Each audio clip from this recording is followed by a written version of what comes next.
अस्सलामुअलैकुम family cuisine में आप सबको खुशामदीद। आज हम बनाने जा रहे हैं बीफ के कोफ्ते। तो ये हम सहरी के लिए बना रहे हैं, तो वीडियो को पूरा ज़रूर देखिएगा ताकि आपकी रेसिपी भी परफेक्ट बने। तो चलिए रेसिपी की तरफ चलते हैं। यहाँ मैंने 1 किलो बीफ का कीमा ले लिया है, उसे अच्छी तरह से चॉपर में पीस लिया है। यहाँ मैं हाफ़ टेबल स्पून नमक, हाफ़ टेबल स्पून लाल मिर्च पाउडर, हाफ़ टेबल स्पून धनिया पाउडर, हाफ़ टेबल स्पून भुना कुटा ज़ीरा, हाफ़ टेबल स्पून कश्मीरी लाल मिर्च पाउडर हम इसमें डाल देंगे। अब हम यहाँ पर हरी मिर्च और प्याज को मैंने चॉप करके रखा हुआ है, उसे डालेंगे। तो मैं यहाँ इसके 2 टेबल स्पून डाल रही हूँ। प्याज का पानी हमने पहले से निकाल दिया है ताकि ये हमारे कोफ्ते अच्छे से बन सकें। हाफ़ टेबल स्पून मैं इसमें गरम मसाला पाउडर का शामिल कर रही हूँ। यहाँ मैं भुने हुए चनों का पाउडर इस्तेमाल कर रही हूँ 2 टेबल स्पून।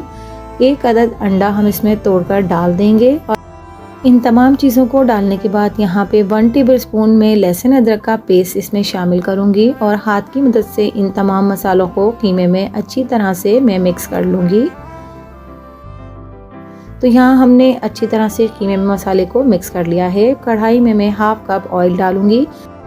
1 टेबल स्पून लहसुन और 1 टेबल स्पून अदरक का पेस्ट मैं इसमें ऑयल में शामिल करूंगी और इसे गरम ऑयल में हल्का हल्का सा हम गोल्डन कर लेंगे।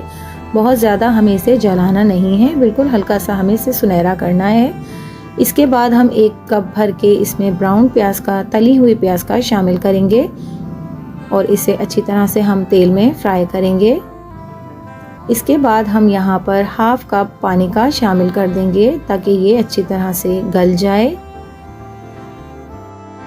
पानी डालने के बाद हम इसे अच्छे से चला लेंगे ताकि ये इक्वली भुनने लगे। अब हम इसमें 5 मिनट के बाद तमाम मसाला जात शामिल करेंगे।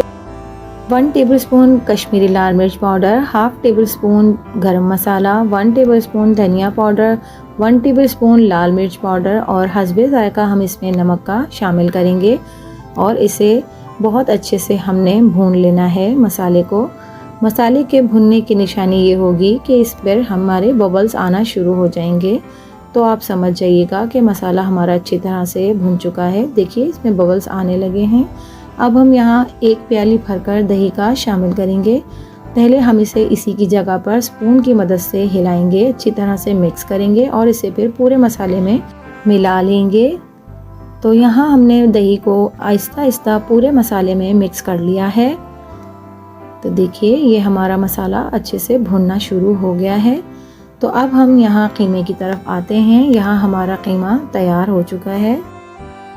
अब मैं यहाँ पर एक छोटे छोटे से स्मॉल से अमाउंट को लेकर हाथों हाथ इसके बॉल्स बनाकर मसाले में डालती जाऊंगी।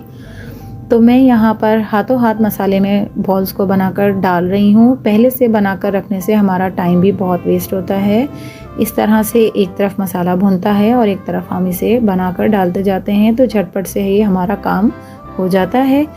तो हमें इसको स्पून की मदद से नहीं हिलाना है वरना ये हमारे कोफ्ते ख़राब हो जाएंगे। तो हम इसे कढ़ाई को हिलाकर इसे मिक्स करेंगे, आगे पीछे कर लेंगे। तो देखिए ये हमारे मज़ेदार से कोफ्ते तकरीबन तैयार हो चुके हैं। तो अब मैं इन्हें ढककर 15 मिनट तक पका लूँगी। 15 मिनट के बाद हम इसको हटाकर देखेंगे तो देखिए हमारा मसाला बहुत अच्छे से भुन चुका है और कोफ्ते भी तकरीबन हमारे तैयार हो गए हैं। तो जब तक हम इसे 5 मिनट तक मज़ीद भूनते हैं। अगर आपने मेरे चैनल को सब्सक्राइब नहीं किया है तो इसे सब्सक्राइब कर लीजिए, पास में लगे बेल आइकन को भी ज़रूर दबा दीजिए। इससे मेरी वीडियोस की नोटिफिकेशंस आपको सबसे पहले फ्री में देखने मिलेंगे। वीडियो को पूरा ज़रूर देखा कीजिए, लाइक शेयर भी ज़रूर किया कीजिए। और फैमिली कुज़ीन की तरफ से आप सबको रमज़ान का पहला रोज़ा बहुत बहुत मुबारक हो और पहली सहरी भी बहुत बहुत मुबारक हो। अब हम यहाँ सबसे आखिर में 1 टेबल स्पून भुना हुआ ज़ीरा पीस कर इसमें डाल देंगे ताकि इसमें बहुत ही शानदार सी खुशबू आ जाए। ज़ीरा डालने के बाद हम इसे 5 मिनट तक मज़ीद ढककर पकाएंगे ताकि इसकी खुशबू अच्छी तरह से बस जाए। तो अब हम इसे हरी मिर्चों और हरे धनिए से गार्निश कर लेंगे। तो देखिए हमारे मज़ेदार से कोफ्ते सहरी के लिए तैयार हैं। तो अगर आपको मेरी वीडियोस, मेरी रेसिपीज़ पसंद आती हैं तो मेरे चैनल को लाइक शेयर सब्सक्राइब कीजिए। मिलती हूँ किसी नई वीडियो, नई रेसिपी के साथ। अल्लाह हाफ़िज़।